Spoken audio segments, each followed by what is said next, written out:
Doctor ইউনূসের আমলে যে মাত্রায় মব ভায়োলেন্স হচ্ছে সেটা ইতিহাসের সেরা, এবং সেদিক থেকে আমরা সবসময় বলে আসছি যে ইতিহাস যদি লেখা হয় মবের জনক হিসেবে ডক্টর ইউনূসের নাম লেখা থাকবে। আর এই কথার সাথে আমি একটু ডিফার করি আনিস ভাই, এই কারণে যে আমার মনে আছে যে 2023-এর জুলাই মাসে আমি তৎকালীন ছাত্রলীগের সভাপতিকে একটি শুধু প্রশ্ন করেছিলাম যে আপনি যে গাড়িটি চড়ছেন সেটি কোত্থেকে আপনি পেয়েছেন। যেভাবে আমাকে আক্রমণ করা হচ্ছে, শুধু আমাকে না কিন্তু আমার পুরো পরিবারকে, আমার মা আছেন ফেসবুকে, আমার মেয়ে আছেন ফেসবুকে, আমার স্ত্রী আছে, পুরো পরিবারকে যেভাবে আক্রমণ করা হয়েছে, এখনকার সময় আক্রমণ করা হয় কিন্তু সেইটাকে এখনো ছাড়াই যেতে পারে না। নিশ্চয়ই ছাড়াই যাবে, চেষ্টাটা জারি আছে। আমি দেখি জামায়াত বা বিএনপি বা এনসিপির যারা সমর্থক তাদের চেষ্টাটা জারি আছে। দেখবেন আমাকে নিয়ে প্রচুর মানে মানে ফেক নিউজ বানানো, কন্টিনিউয়াস গালাগালি, পাকিস্তানের দালাল ইসলামাবাদে করাচি পাঠায় দেয় প্রত্যেক দিন টিকিট ছাড়া, বিমান ছাড়া। গণজাগরণ মঞ্চ কি একটা মব না বলেন? এখান থেকে কি বাংলাদেশে হাজার হাজার কোম্পানির তালিকা করা হয়নি? প্রত্যেক দিন অমুক ইসলামী ব্যাংককে ধরো, ইসলামী ব্যাংক হাসপাতাল ধরো, অমুক কোম্পানিকে অ্যাটাক করো, অমুক কোম্পানি ভাঙো, আমার দেশ জ্বালায়া দাও, নয়াদিগন্ত জ্বালায়া দাও, সংগ্রাম জ্বালায়া দাও। এগুলো কি মব ছিল না? আজকে এই যে আনিস ভাই বলছে না যে আমি তোফায়েল আহমেদ সাহেবকে ফোন করতে পারতাম, আমরা কি পারতাম? যারা বিএনপি জামাত করেছে, যারা আওয়ামী লীগের রাজনীতি করে নাই, তারা কি করতে পারতো? ইভেন খালিদ ভাই চিন্তা করেন, আপনি যদি বেক্সিমকো অথবা সালমান এফ রহমানের প্রতিষ্ঠানে না কাজ করতেন, আপনি কি এই লেভেলের অ্যাকাউন্টেবিলিটির সাংবাদিকতা করতে পারতেন?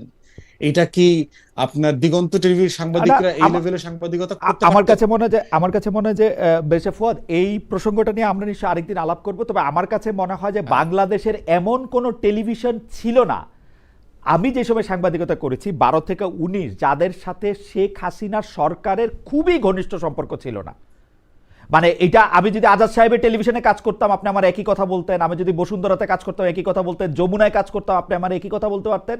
যারা যমুনা, বসুন্ধরা, আজাদ ভাই টিভিতে কাজ করেছে, একটু পার্থক্য আছে খালিদ ভাই। একটু পার্থক্যের জায়গা হচ্ছে আপনার স্বাধীনতাটা আপনি মেনটেন করছেন, সেটা আপনি এটাও জানতেন, সেটা আমার অর্জন। কিন্তু এইটাতে যখন আপনি বলেন যে এটা সালমান এফ রহমানের টিভিতে কাজ করছি বলে, আমি এটা মানতে রাজি।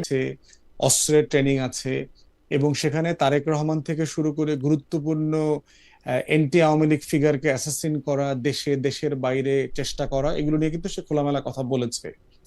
তারেক রহমানকে তো 1/11-এর সময় যথেষ্ট নির্যাতনের মধ্য দিয়ে দেশ ছাড়তে হয়েছে। তিনি যে বেঁচে ফিরবেন অথবা সুস্থ থাকবেন এই সম্ভাবনা কেউ দেখে নাই। ইতিহাস সেরা নির্বাচন করা হবে ফেব্রুয়ারি মাসে, এটি শুনেছি, এমন কথা প্রায়ই স্মরণ করে দিয়েছেন প্রধান উপদেষ্টা সহ। প্রধান উপদেষ্টা ডক্টর মোহাম্মদ ইউনূস তো বলেছেনই, পুরো যে উপদেষ্টা পরিষদ তারাও বলছেন যে ইতিহাসের সেরা নির্বাচন ফেব্রুয়ারি মাসে হবে। বিএনপি এবং তার রাজনৈতিক সারথীরাও ভোট নিয়ে অনেক আগ্রহী, অন্যান্য রাজনৈতিক দলের মধ্যেও আগ্রহের কম বেশি এবং সময় অসময় নানা রকম দেখা যাচ্ছে। এস ভাই, আপনার কাছে জানতে চাইব যে নির্বাচন আসছে বা এই সরকার ক্ষমতায় আছে 1.5 বছরের মতো বেশি সময় হলো, আমরা যারা সাংবাদিকতা করছি বা মিডিয়া গত 15 বছরের সরকারের তুলনায় অনেকখানি স্বাধীন রয়েছে বলে আপনি মনে করেন কিনা গত কয়েক বছরের তুলনায়? এবং এই সময়ে এসে আমরা আসলে ডক্টর মোহাম্মদ ইউনূস সরকারকে, খোদ ডক্টর মোহাম্মদ ইউনূসকে অনেক কিছুই আসলে বলতে পারছি। আপনি নিজেও অনেক সমালোচনা করছেন যেটা হয়তো শেখ হাসিনার সরকারের আমলে করা সম্ভব ছিল না। আপনি আমার বক্তব্যের সাথে একমত কিনা? কিছু ক্ষেত্রে একমত, আবার কিছু ক্ষেত্রে আমি দ্বিমত আছে। জি, মানে এই যে আমাদের স্বাধীনতা ফিল করাটা এবং স্বাধীনতা না ফিল করাটা, এটা দুইটাই সত্য। স্বাধীনতা ফিল করছে এই ক্ষেত্রে যে এটা সত্য, শেখ হাসিনার আমলে যে ধরনের একটা আতঙ্ক ছিল, বিভিন্ন গোয়েন্দা সংস্থার আতঙ্ক ছিল, কাকে কখন তুলে নিবে সে ধরনের একটা ভয় ছিল। সে ভয় থেকে আমরা ওই পরিমাণে, যেই পরিমাণে আমাদের ভোকাল হয়ে কথা বলা ছিল সেটা ছিল না। কিন্তু আবার আরেকটা জিনিস ছিল যে কথা বলতে যে বাধা পেয়েছি তা না, কথা বলেছি, কিন্তু এক ধরনের ভীতি কাজ করেছে। বর্তমান সময়ে যে ভীতিটা, সেটা কিন্তু এই এজেন্সিগুলোর ভীতি না, কিংবা সরকারের তরফ থেকে ভীতি না। বর্তমান সময়ের ভীতি হচ্ছে যে মব ভায়োলেন্স। এই যে সরকারের হয়ে নানা গোষ্ঠী তৈরি হয়েছে, এই গোষ্ঠীগুলো এক একটা ভয় দেখায় যে ওকে ধরো, একে মারো, এই কেন কথা বলে, এই যে এখন মোট কথা হচ্ছে একটা অরাজকতার সমর চলতেছে ডক্টর ইউনূসের আমলে। ডক্টর ইউনূস কাউকে হয়তো কাউকে না, অনেকে হয়তো কথা বলতে পারছে না, পার্সোনালি আমি বলবো যে আমাকে কথা বলতে বাধা দেয়নি, কিন্তু উনি বাধা দিচ্ছে না, কিন্তু প্রতিষ্ঠানগুলো থেকে বাধা আছে। প্রতিষ্ঠানগুলো থেকে বাধা আছে মানে যে আনিস আলমগীরকে টক শোতে নিও না, কোথাকার কোন একজন ইউটিউবার বলে দিলেন, কিংবা যারা সমাজে বিশৃঙ্খলা সৃষ্টি করে ওই ধরনের ইউটিউবার যারা বিদেশে বসে বসে লেকচার দেয়, তারা বললো যে অমুককে নিও না, তো সেই টেলিভিশন ভয় পেলো যে না না আমি কেন ওকে আর আনবো না।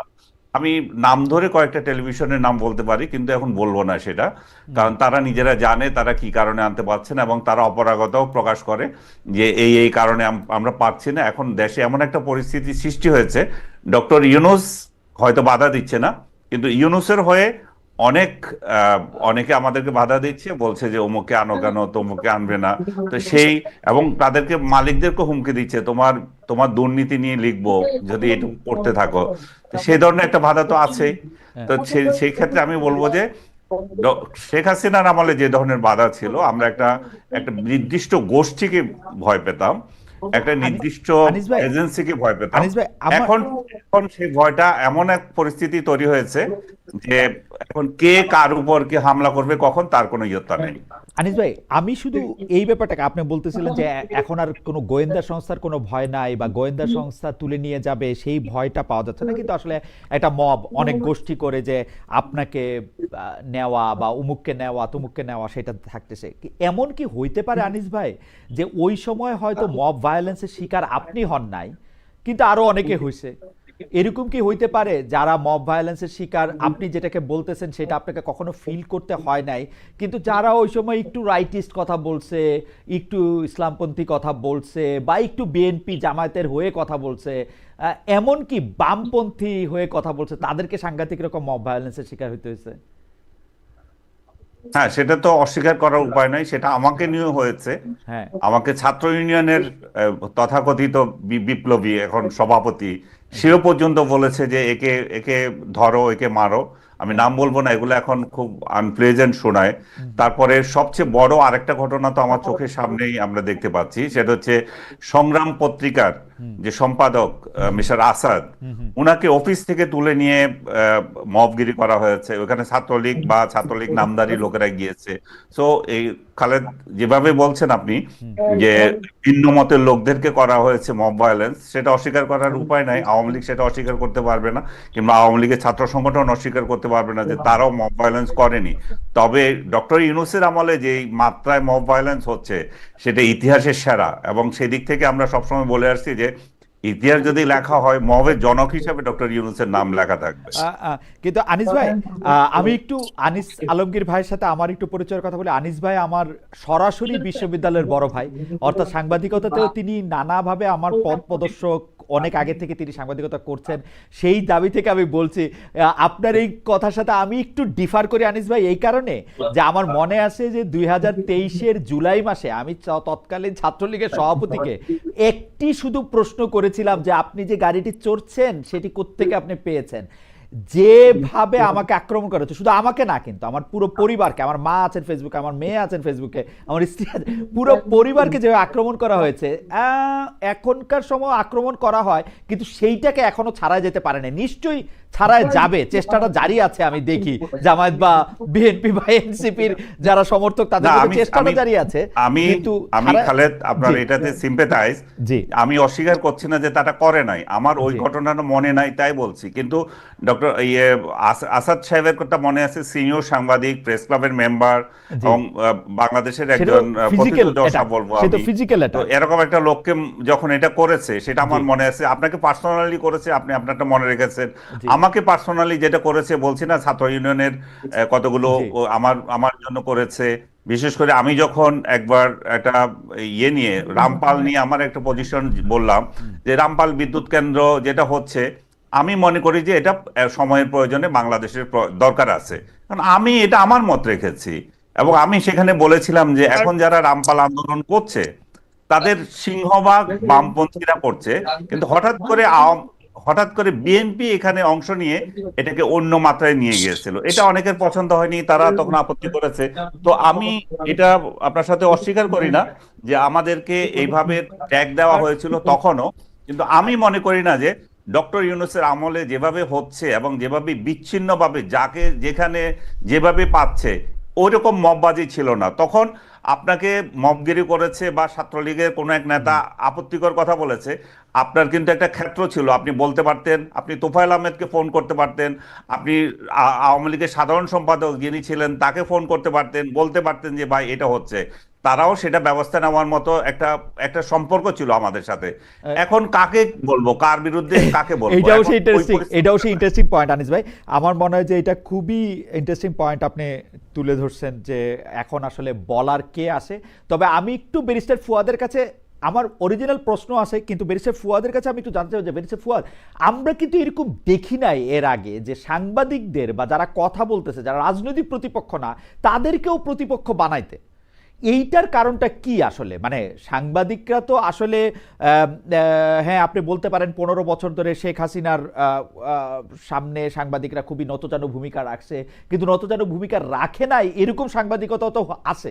আমি বারবার বলতে চেষ্টা করি শেখ হাসিনার আমলেই সাংবাদিকতা হয়েছে, যখন সোনা চুরির কথা সামনে আসছে, যখন রূপপুরে বালিশের কথা সামনে আসছে, যখন এস আলমের দুর্নীতির কথা সামনে আসছে, শেখ হাসিনার আমলেই কিন্তু এগুলি হয়েছে। দিনের পর দিন সাংবাদিকরা কিন্তু চেষ্টা করে গেছে। কিন্তু এইটা কেন হইতেছে যে এখন এই সরকারের কোনো সমালোচনা করলে বা এই ধরনের ধরেন আপনার কোনো সমালোচনা করলেই আপনার সমর্থকরা ব্যারিস্টার ফুয়াদ আইসাদ আনিস আলমগীরকে বলতেছেন যে তুমি হচ্ছে ফ্যাসিস্টদের দোসর।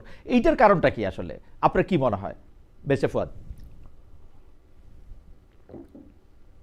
যে সোসাইটি লম্বা সময় যদি এককেন্দ্রিক শাসন ব্যবস্থা, ফ্যাসিবাদ, স্বৈরাচার, অগণতান্ত্রিক আমলের ভিতর দিকে যায়, তখন সমাজ কিন্তু আপনার যথেষ্ট তার মূল্যবোধ হারিয়ে ফেলে।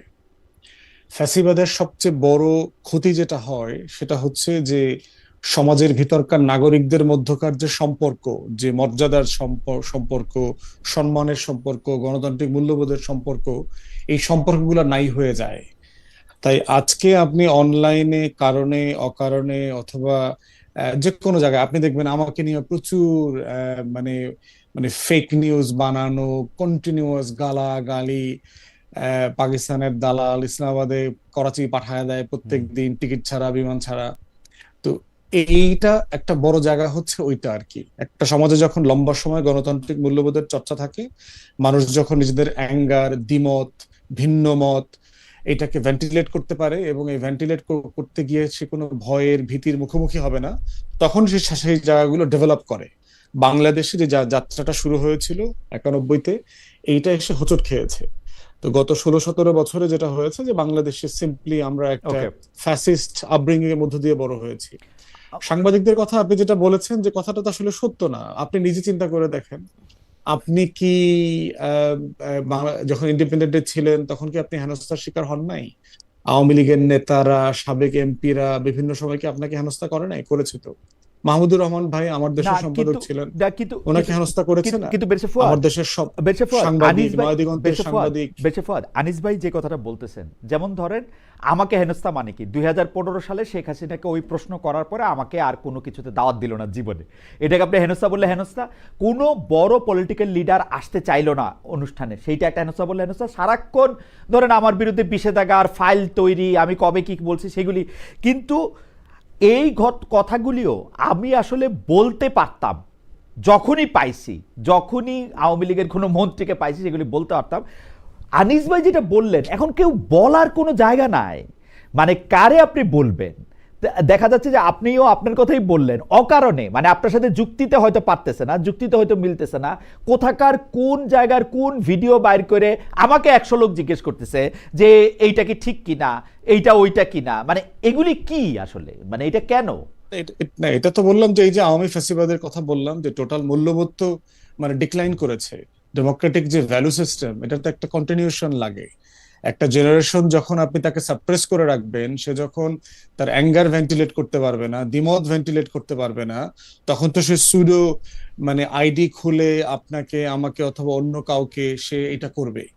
অতএব এই জিনিসটার দায় হইলো পুরো ফ্যাসিবাদকে নিতে হবে। গণজাগরণ মঞ্চ কি একটা মব না বলেন? এখান থেকে কি বাংলাদেশে হাজার হাজার কোম্পানির তালিকা করা হয়নি? প্রত্যেক দিন অমুক ইসলামী ব্যাংককে ধরো, ইসলামী ব্যাংক হাসপাতাল ধরো, অমুক কোম্পানিকে অ্যাটাক করো, অমুক কোম্পানি ভাঙো, আমার দেশ জ্বালায়া দাও, নয়াদিগন্ত জ্বালায়া দাও, সংগ্রাম জ্বালায়া দাও, এগুলো কি মব ছিল না? আজকে এই যে আনিস ভাই বলছে না যে আমি তোফায়েল আহমেদ সাহেবকে ফোন করতে পারতাম, আমরা কি পারতাম? যারা বিএনপি জামাত না, করেছে, আমি যারা সেই আওয়ামী প্রশ্নটা লীগের রাজনীতি আমি করে আমি নাই, আমি আমি তারা আমি কি সেই করতে প্রশ্নটা পারতো? করেছি, আমি ইভেন সেই খালিদ প্রশ্নটা ভাই করেছি। চিন্তা করেন, আপনি যদি বেক্সেমকো অথবা সালমান এফ রহমানের প্রতিষ্ঠানে না কাজ করতেন, আপনি কি এই লেভেলের অ্যাকাউন্টেবিলিটির সাংবাদিকতা করতে পারতেন? এটা কি আপনার দিগন্ত টিভির না, সাংবাদিকরা এই লেভেলের সাংবাদিকতা করতে আমার পারতো?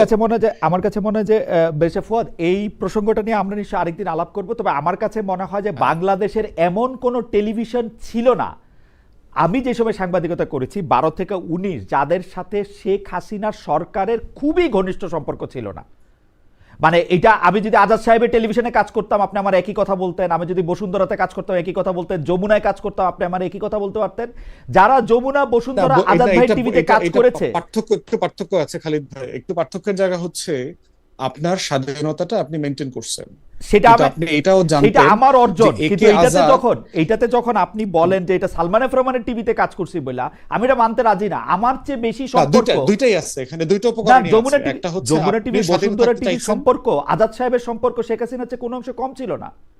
এস আলমের টিভি ছিল না, তারপরে ধরেন এস আলমের টিভি ছিল না, ক্ষমতার পার্থক্য, এস আলমের টিভি ছিল ক্ষমতার না। পার্থক্য তো আছে, ওকে, ছিল, কিন্তু আপনার ধরেন এস আলমের সাথে তো আপনি সালমান এফ রহমানের তুলনা করতে পারবেন না এস আলম ক্ষমতার was- জায়গা থেকে আর কি। একটা পর্যায়ে এস আলম ওয়াজ মোর ক্লোজ টু শেখ হাসিনা। এটার প্রমাণ আমরা ওটা নানাভাবে শেষের আরো শেষের সামনে দিকে দেখব, হতে পারে। আরো সামনে এটা দেখব, দুটো উপকরণই আছে, আরো সামনে মানে দেখব যারা যে- ধরেন স্বাধীন থাকতে চেয়েছে, জি, আবার ওই একটা রিজনেবল প্রোটেকশন ছিল ব্যাক অফ মাইন্ড, সেই জায়গাটার একটা কম্বিনেশন আপনার মধ্যে ছিল। অধিকাংশ জায়গাতেই সবাই সেলফ সারেন্ডার করে ফেলছে, সে স্বাধীনও থাকতে চায় না, শুধু চাকরি করেছে। সাংবাদিকতা তো চাকরি না, ইটস বিয়ন্ড এই প্রফেশন, এটা বিয়ন্ড অ্যান এমপ্লয়মেন্ট। ওকে। সেই জায়গাটা আপনি করতে পেরেছেন বলেই তো আজকে আপনি এখনো টিকে আছেন, আপনি বাংলাদেশে না, এসে আরো ঘুরে গেছেন। আরো বা- আরো আরো আরো অনেকে নিশ্চয়ই আরো অনেক বেশি ভালোভাবে করে। তাই নানা কারণে, মানে বাংলাদেশে একটা ভূমিকম্প হইলেও প্রথম প্রশ্নটা আসে ইলেকশন ঠিকমতো হবে কিনা। বাংলাদেশে বেগম খালেদা জিয়া যদি অসুস্থ হন তৈলেও প্রথম প্রশ্নটা আসে ইলেকশন ঠিকমতো হবে কিনা। তারেক সাহেব দেশে না আসলেও প্রথম প্রশ্নটা আসে ইলেকশন ঠিকমতো হবে কিনা। একটা আর্মিতে 3টা অফিসার বদলি হইলেও এই প্রশ্ন আসে ইলেকশন ঠিকমতো হবে কিনা। বিডিআর এর মামলার রায় হইলেও এই প্রশ্নটা আসে ইলেকশন ঠিকমতো হবে কিনা। আমি পার্সোনালি ইলেকশন ঠিকমতো হবে এর বাইরে কিছুই দেখি না। আপনি কি দেখেন? আপনাকেও আমি নির্বাচন নিয়ে সংশয় জানাতে দেখি, এটার কারণটা কি আসলে? ধন্যবাদ খালেদ। তার আগে আমি জাস্ট একটা ছোট করে ফুয়াদ যে বিষয়টা বললো যে গণজাগরণ মঞ্চ ছিল একটা মব, এই যে মব, বর্তমান মবের সাথে যে গণজাগরণকে মিশিয়ে ফেলা, আমি জাস্ট তথ্যগত বা চিন্তাগত একটা পার্থক্য যে আছে সেটা একটুখানি বলি। সেটা হচ্ছে যে গণজাগরণ কখনো মব ভায়োলেন্স ছিল না, বা শাপলা চত্বর যেটা ছিল সেটা মব ছিল না। এগুলো ছিল প্রেসার গ্রুপ। তারা তাদের নির্দিষ্ট একটা দাবি নিয়ে সরকারের বিরুদ্ধে দাবি পেশ করেছে। ইলেকশন নিয়ে কেন সবার সন্দেহ? আপনি যথার্থই বলেছেন যে উদাহরণগুলো হয়েছেন, যা কিছু হোক সবার সন্দেহ হচ্ছে ইলেকশন হবে কিনা।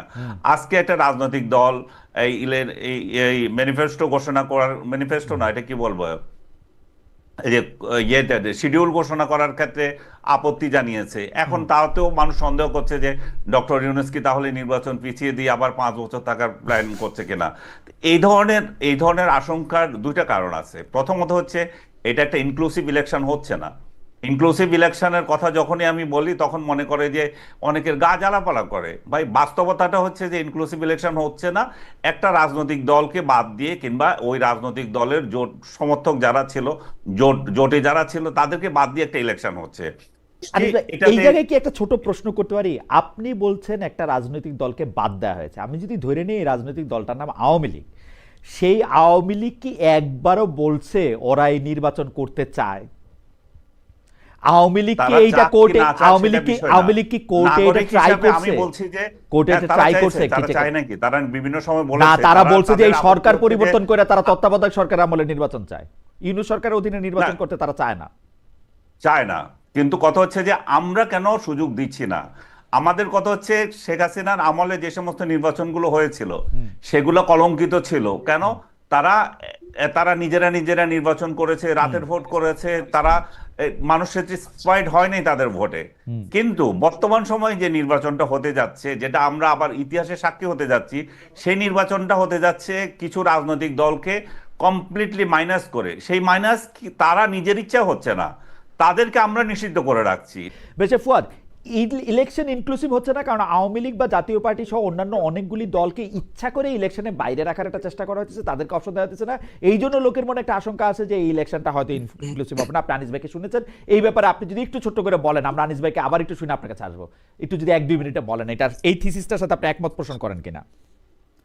দেখেন, ইনক্লুসিভ ইলেকশন বলতে বোঝায় না যে একটা ফ্যাসিস্ট অর্গানাইজেশন যাকে গণ অভ্যুত্থানের মধ্য দিয়ে পতন করানো হয়েছে তাকে নির্বাচনে অংশগ্রহণ করতে দেয়া। মানে 73 সালের নির্বাচনে কেন মুসলিম লীগ অংশগ্রহণ করে নাই, মানে এইটা তো একটা ভ্যালিড কোশ্চেন হইতে পারে না তখন। যাদের বিরুদ্ধে যুদ্ধ হইল, যাদের বিরুদ্ধে গণঅভ্যুত্থান হয়েছে, তাকে অংশগ্রহণ করতে দেয়াটার মধ্য দিয়ে কোনো ইনক্লুশন থাকে না।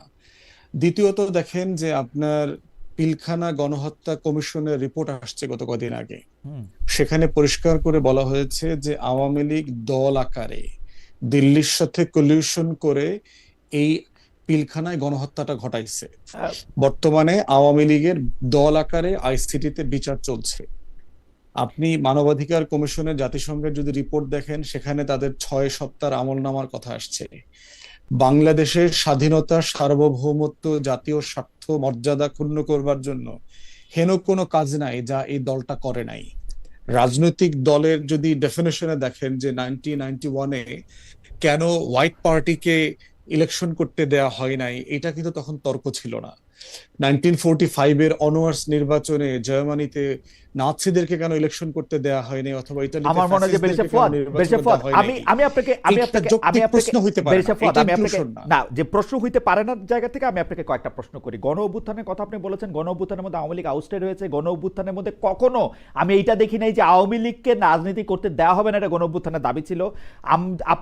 আপনি বলেছেন যে দল আকারে দিল্লির সাথে মিলে বিডিআর হত্যাকাণ্ড করা হয়েছে, সেটা বিচারাধীন বিষয়, সেটার ব্যাপারে এখনো কোনো রায় আসে নাই। দল কোনো অন্যায় করতে পারে কিনা সেটা সারা জীবনের প্রশ্ন। আপনি বলেছেন যে 6 সপ্তাহের আওয়ামী লীগের আমলনামা, আমি বলবো যে তখন আওয়ামী লীগের হয়ে যারা সরকার পরিচালনা করেছেন তাদের দায় এটা। দল একটা ব্যক্তি না, দল একটা কোনো জান্তব গোষ্ঠী না। 1945-এ আপনি যে ফেসিস্ট হিটলারের কথা বলেছেন, হিটলার কিন্তু ঘোষণা দিয়ে জাতিগত নিধন কর্ম চালু করেছিলেন সারা ইয়েতে। শেখ হাসিনা এবং সরকার কিন্তু এখনো অস্বীকার করেন যে তারা এটা করেন নাই, ওই সময় তারা এই ঘোষণা দেন নাই যে আমরা এদেরকে মাইরা ফেলবো। হাওয়েভার এই প্রশ্নগুলি কিন্তু উঠতেছে। আমরা দল হিসাবে আওয়ামী লীগকে কি আসলে ভয় পাইতেছি যে ওই ইলেকশনে আসলে আমরা কম ভোট পাবো, আওয়ামী লীগ আবার ক্ষমতা নিয়ে যাবে, ব্যাপারটা কি এরকম? এই জন্য আমরা ওকে ইলেকশনে আসতে অপশন দিচ্ছি না? না, এটা নির্বাচনের প্রশ্ন না। এটা প্রশ্ন হচ্ছে যে আপনার গণ অভ্যুত্থান পরবর্তী যে বাংলাদেশ বিনির্মাণের আলোচনা আসছে, নিউ পলিটিক্যাল সেটেলমেন্ট, সেই নিউ পলিটিক্যাল সেটেলমেন্টে আওয়ামী লীগের এক্সিস্টেন্স থাকতে পারে না। কারণ নতুন বাংলাদেশ বিনির্মাণের যে আকাঙ্ক্ষার কথা আসছে, সেটা অ্যাবসলিউটলি তার অস্তিত্বের বাইরে থেকে বিনির্মাণের প্রশ্ন আলোচনা হতে হবে। কারণ এইটা আমাদের সার্বভৌমত্বের কোশ্চেন, যে গত 16-17 বছর যারা মুক্তিযুদ্ধের আকাঙ্ক্ষা থেকে শুরু করে বাংলাদেশের সংবিধান, আমাদের রাজনীতি এবং গণতান্ত্রিক মূল্যবোধের যে ন্যূনতম জায়গাগুলো, তার প্রত্যেকটা জিনিস ধ্বংস করে দিয়েছে। তো যে বাংলাদেশের নির্বাচন ব্যবস্থা ধ্বংস করে দিয়েছে, যে বাংলাদেশের গণতন্ত্র ধ্বংস করে দিয়েছে, যে বাংলাদেশের সাংবিধানিক কাঠামো ধ্বংস করে দিয়েছে, তাকে সেই সংবিধান মোতাবেক তার অধিকারকে স্বীকৃতি দিয়ে ইনক্লুড করবার জায়গাটা কোথায় আসে? সে তো পলিটিক্যাল পার্টির ডেফিনেশনে পড়ে না, তাকে তো একটা পলিটিক্যাল পার্টি আকারে ডেফিনেশনে আসতে হবে। না, সেই ডেফিনিশনটা তারপরে দেখেন এই আলোচনাটা কখন আসতে পারে। সেই ডেফিনিশনটা তো বেরছে ফুয়াদ, আপনি ঠিক করে দিবেন না, সেটা কোর্ট বলে দেখ আওয়ামী লীগ একটা পলিটিক্যাল পার্টির ডেফিনিশনের মধ্যে পড়ে না, আওয়ামী লীগ একটা নিষিদ্ধ দল না। সেটা এই জন্য তো আমরা, কিন্তু তার আগ পর্যন্ত আপনি এটা কি করে বলেন? ব্যক্তির দায় আপনি দলকে কি করে দেন? আসলে এটা আপনি পারেন কিনা একজন জুরিস্ট হিসেবে আপনি এটা বলেন? পারি। কারণ হচ্ছে যে হ্যাঁ পারি, এটা পারি এই কারণে যে আপনি যদি এটা একটা বিচ্ছিন্ন কিছু লোক এটা করে থাকে, যেমন ধরেন আপনি আওয়ামী লীগকে চাঁদাবাজের দল আকারে স্বীকৃতি দেবে কিনা, এইটা আপনি দিতে পারবেন না, কারণ আওয়ামী লীগের লোকজন চাঁদাবাজি করছে। কিন্তু পুরো দল কাঠামো আওয়ামী লীগের ধরে ধরে চাঁদাবাজি করছে, এইটার সাফিসিয়েন্ট প্রমাণ দেয়া যাবে না।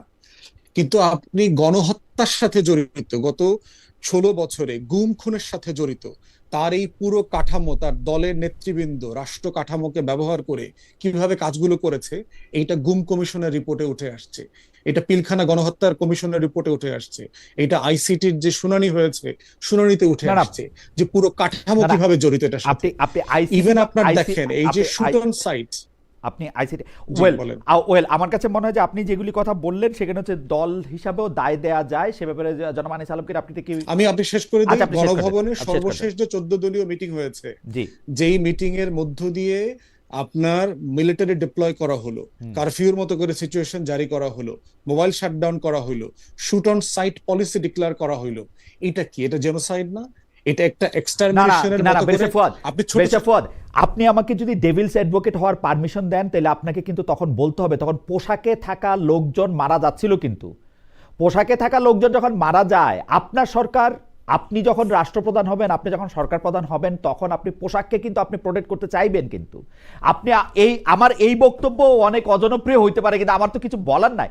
আপনি যখন পোশাককে, আপনি দেখেন পোশাকধারী কতজন মারা গেছেন। আমি র্যাবের ডিজিকে ইন্টারভিউ করতে গিয়ে জানলাম 47 জনকে উনি কবরস্থ করেছেন, পোশাকধারী পুলিশ, যাদের লাশও কেউ নিতেছিল না, ঠিক না?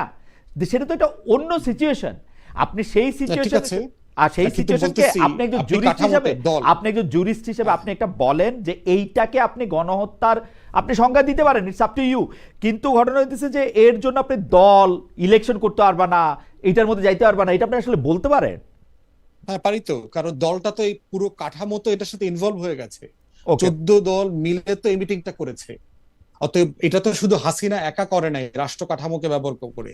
গণভবনের সর্বশেষ মিটিং তো 14 দল দল আকারে সিদ্ধান্ত নিয়েছে যে তারা মিলিটারি কারফিউ ডিক্লেয়ার করবে, তারা shoot on sight policy enforce করবে, এবং তারা সেটা না সেটা তারা এনফোর্স করতে পারে নাই। তো আপনার মনে থাকবে শুট অন সাইট কোনো পলিসি ছিল না, তার সেনাপ্রধানই বলছে তারা কাউকে গুলি করবে না। 1400 মানুষ তাহলে কেমনে খুন হইলো? 1400 মানুষের খুনের ব্যাপারটাও কিন্তু মানে আমার খুবই আফসোস যে আমি এই পক্ষ থেকে কথা বলতেছি। 1400 মানুষ খুনের যে কথা বলছে সেটার মধ্যে কিন্তু এটা অগাস্ট 14 তারিখ পর্যন্ত আপনি দেখেন, ওইটাও আমাদের খেয়াল করতে হবে। কিন্তু সুতরাং এত সহজে আপনি 1400 বলে ফেলেন না, কারণ হচ্ছে যে অগাস্টের মানুষটা 14 তারিখ পর্যন্ত কিন্তু ঘটনা। হ্যাঁ, এটা আমাদের ব্যাখ্যা আছে তো ভাই, যে মানুষটা গুলিবিদ্ধ হয়েছে 5 তারিখ পর্যন্ত, সে তো হাসপাতালে কাতরায় মারা গেছে 14 তারিখ। না না, এটা হাসপাতালের মৃত্যুর কেস না ভাই, আপনি আবার দেখেন, হাসপাতালের মৃত্যুর কেস না, পুরনো আহতর কেস না এটা।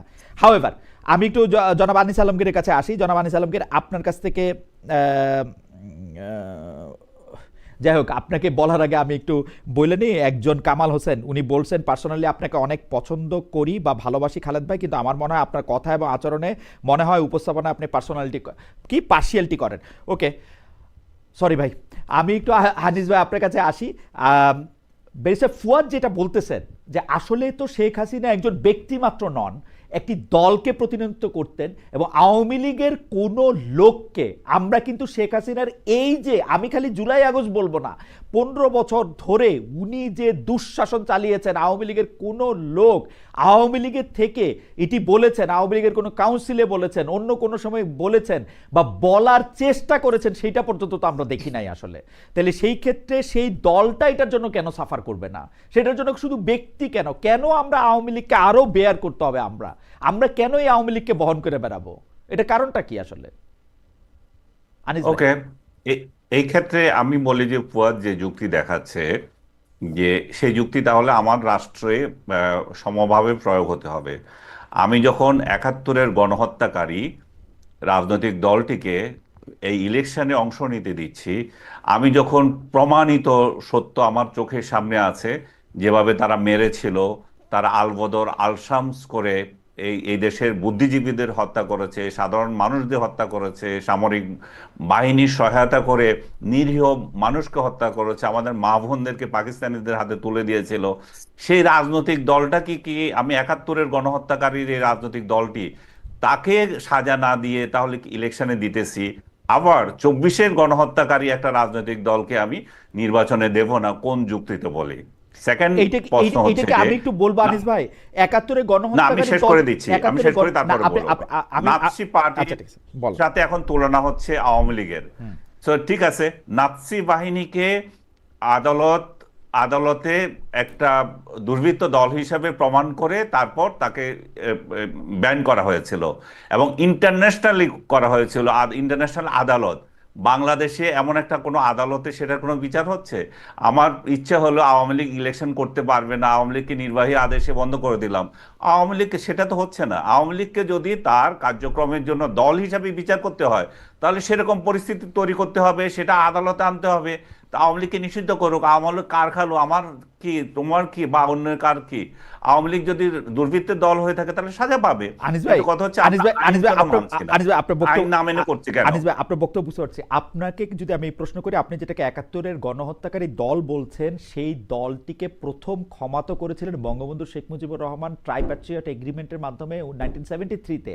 আমরা দেখেছি যে এই দলটিকে রাজনৈতিক পুনর্বাসনের সকল প্রক্রিয়া 19৭৮, ৭৯, ৯১ হয়ে ৯৬-তে তত্ত্বাবধায়ক সরকারের বিরুদ্ধে যে পক্ষে যে আন্দোলন, সেই আন্দোলনের সামিল হয়ে শেখ হাসিনা সেটার মধ্যে থেকে অংশগ্রহণ করে, এমনকি আমরা যদি আরেকটু পিছনে যাই, 19৯১ সালে শেখ হাসিনা যাকে রাষ্ট্রপতি পদে মনোনয়ন দিয়েছিলেন তাকে আমরা দেখেছি দোয়া নিতে সেটা যাইতে। সেইটার তো এখন আর এই প্রশ্ন নাই যে কেন গণহত্যাকারী একটি দলকে রাজনীতি করতে দেওয়া হবে। আওয়ামী লীগ তো এই প্রশ্ন কখনো তুলে নাই। এখন যারা এই প্রশ্ন তুলতেছেন এবং এই প্রশ্নটা তুলতেছেন যে আমাকে গুলি করে মারা হয়েছে, আমাকে গুলি করে মারার অর্ডার দেওয়া হয়েছে, আমাকে 15 বছর ধরে ইলেকশন করতে দেওয়া হয় নাই, তাকে আমরা কেন, আমরা জনগণ, মানে আমরা তো পক্ষ বিপক্ষে না, আমরা জনগণ, সত্যি সত্যি আমি বুঝতে চাই, আমরা জনগণ কেন আওয়ামী লীগকে আর বহন করে বেড়াবো? আওয়ামী লীগকে আর বহন করে বেড়াবো আওয়ামী লীগ কেন আর আমাদের মানে সিলেবাসের অন্তর্ভুক্ত থাকবে? কেন এটা আউট অফ সিলেবাস হবে না? হতে পারে আওয়ামী লীগ কেন আমাদের সিলেবাসে অন্তর্ভুক্ত থাকবে না, সেটা মানুষ ডিসিশন নেবে। আওয়ামী লীগের নেতা কর্মী আছে যারা, তারা ডিসিশন নেবে। আওয়ামী লীগের যারা ওয়েল উইশার আছে তারা কিভাবে আওয়ামী লীগকে ডিল করবে তাদের ব্যাপার।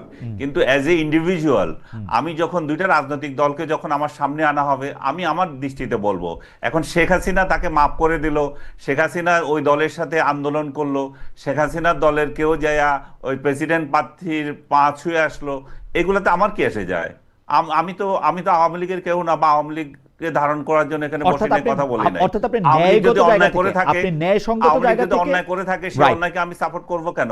ওকে, আমি কি তাকে গ্যারান্টি, আমি কি তাকে ওই ওই ম্যান্ডেট দিয়েছি তোমার যা ইচ্ছা তা করবে? আমি তাকে যেমন ম্যান্ডেট দিই নাই, তেমনি গণহত্যাকারী, ৭১-এর গণহত্যাকারী দলগুলোকে আমি ম্যান্ডেট দিচ্ছি না। এটা আমার ব্যক্তিগত না, রাইট, অভিমত। রাইট। আমি একদম পরিষ্কার, জনাব আনিস আলমগীর তার একটি ন্যায়সঙ্গত জায়গা থেকে, উনার ম্যান্ডেটের জায়গা থেকে এটা উনি বলতেছেন, উনার বক্তব্য একদম পরিষ্কার এবং আমিও বুঝতে পেরেছি।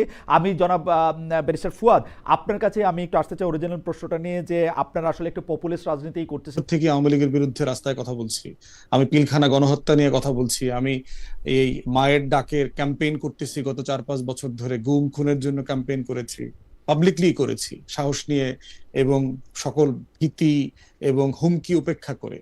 অথবা এটা পপুলিস্ট জায়গা ছিল না। পপুলিস্ট জায়গা ছিল যে আমরা যদি আওয়ামী লীগের সাথে অ্যালাইন্ড হয়ে যাইতাম, তালে তাল মিলায় কথা বলতাম, মানে আওয়ামী লীগ তো খুবই অজনপ্রিয় ছিল। আওয়ামী লীগের বিরোধিতা করা এক ধরনের পজিটিভ পপুলিজমই ছিল। আওয়ামী লীগ তো খুবই একা দল, নিজেদের দলের লোকেরাই ওদেরকে পছন্দ করতো না। আমি এখনো বলি, এরা বেঁচে আছেন, প্রতিটা আওয়ামী লীগের নেতা একজন আরেকজনের বিরুদ্ধে বিষেধাগার করতেন। আসলেই আওয়ামী লীগের মধ্যে অজনপ্রিয় ছিল না। পপুলিস্ট জায়গাটা পাওয়ারের সাথে কানেক্টেড, যেখানে শুধু জনগণের বেনিফিট পাওয়া যাবে তা না, আপনি ক্ষমতার জায়গা থেকেও নিরাপদ থাকবেন, এরকম একটা জায়গা না থাকলে পপুলিস্ট আইডিয়া ডেভেলপ করে না। এই জন্য আপনি দেখবেন যে ইউরোপ আমেরিকাতে পপুলিস্ট আইডিয়া গুলো ডেভেলপ করে কেন? কারণ সেখানে সিকিউরিটির কনসার্ন নাই, মানুষ রাইট উইং আইডিয়া গুলোকে ধারণ করে কথা বলতে পারতেছে সব জায়গায়। দ্বিতীয় কথা হচ্ছে যে না, ব্যাপারটা কারণ হইলো যে আপনি দেখেন, আমি যে একটা পলিসি বেস পলিটিক্স করতে চাই, আমার সে স্পেয়ারটা কোথায় ছিল? আমার নিবন্ধন আমি পাচ্ছি না, আমি সারা দেশে প্রোগ্রাম করতে পারতেছি না। এক সকালে 11 বার প্রোগ্রামের ভেন্যু চেঞ্জ করছি, পুলিশ এসে সব জায়গাতে ভন্ডুল করে দিয়ে গেছে। তারপরে 144 জারি করতেছে, লক্ষ্মীপুরে নোয়াখালীতে আমাদের প্রোগ্রামে 144 জারি করছে। ঢাকার বাইরে যাইতে পারে না, ঢাকায় পার্টি অফিসে প্রতিদিন আপনার অস্ত্র সহ বিভিন্ন গোয়েন্দা সংস্থার লোকরা 8-10 জন এসে বসে থাকে, মিটিং এর ছবি তুলে নিয়ে যায়। তা আমি তো দলটাই করতে পারি নাই, আমার বয়স 5 বছর হইলেও আমি টেকনিক্যালি আসলে গত 1 বছর থেকে শুধুমাত্র কাজ করতে পারতেছি। এই জন্য পলিসি বেস পলিটিক্সটাকে যে আমি তুলে ধরবো, সেই সুযোগটাই তো আমি আসলে পাই নাই। এরপরে দেখেন দ্বিতীয় চ্যালেঞ্জের একটা জায়গা হইলো যে বর্তমানে সমসাময়িক যে প্রচুর ইস্যু আসতেছে, একটা রাজনৈতিক দল আকারে তো আমি এই ইস্যুগুলোকে অ্যাড্রেস না করে পারতেছি না, আমাকে তো অ্যাড্রেস করতে হচ্ছে। এবং বাংলাদেশের পলিটিক্যাল কালচারের লিমিটেশন আছে, যে এখানে ইস্যু বেস পলিটিক্সটা নিয়ে দেখেন, আপনি টকশো করতেছেন, আপনি রেগুলার মডারেট করেন, আপনি কি বাংলাদেশে হেলথ কেয়ার সিস্টেম নিয়ে কোনো বিতর্ক আয়োজন করেছেন? আপনি বাংলাদেশের শিক্ষা ব্যবস্থা নিয়ে কি কোনো বিতর্ক আয়োজন করেছেন? আপনি বাংলাদেশের গণপরিবহন নিয়ে কি কোনোদিন কথা বলেছেন? প্রত্যেকটা প্রতিদিন টকশোতে গিয়ে আমরা এই ফাও প্যাচাল পারি, প্রত্যেকটা টিভিতে। আমিও বিরক্ত যে জনগণের জীবনের সাথে সম্পর্ক না।